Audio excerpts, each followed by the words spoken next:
সারা বছরের জন্য যদি কাঁচা আম সংরক্ষণ করতে চান তাহলে এই প্রসেসটা অবশ্যই ফলো করবেন। আর এই ভিডিওটা আপনার জন্য, তাহলে দেখতে থাকুন কিভাবে কি আমি সংরক্ষণ করছি।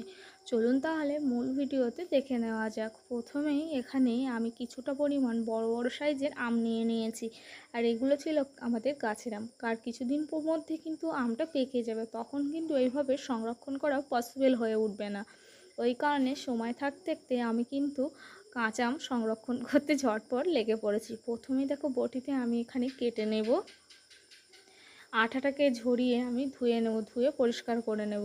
আর এখনও কিন্তু আমটা নরম আছে, ওই কারণে কিন্তু আমি আঠিটা কাটতে পারছি। এখানে দেখো মাঝ বরাবর কেটে নিয়েছি। কেটে নেওয়ার পরে এখানে দানাটা বার করে ছোট্ট ছোট্ট পিস করে জলের মধ্যে দিয়ে দিচ্ছি।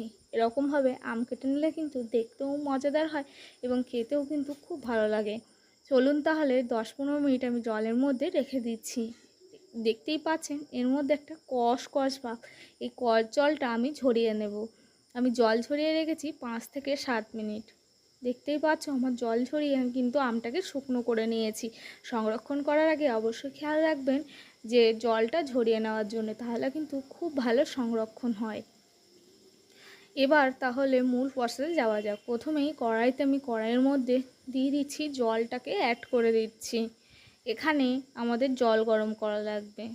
এখানে পরিমাণ মতো আমি জল অ্যাড করে দিচ্ছি। জলটা যখন গরম হয়ে যাবে বা ফুটবে, ঠিক সেই সময়ে এখানে লবণ অ্যাড করে দেবো। আমি 4 কাপে 1 কাপ দিয়েছি, আপনারা আপনাদের পরিমাণ মতো লবণটা এর মধ্যে অ্যাড করে দেবে, দিয়ে ভালোভাবে ফুটে নেবে 5 থেকে 10 মিনিট।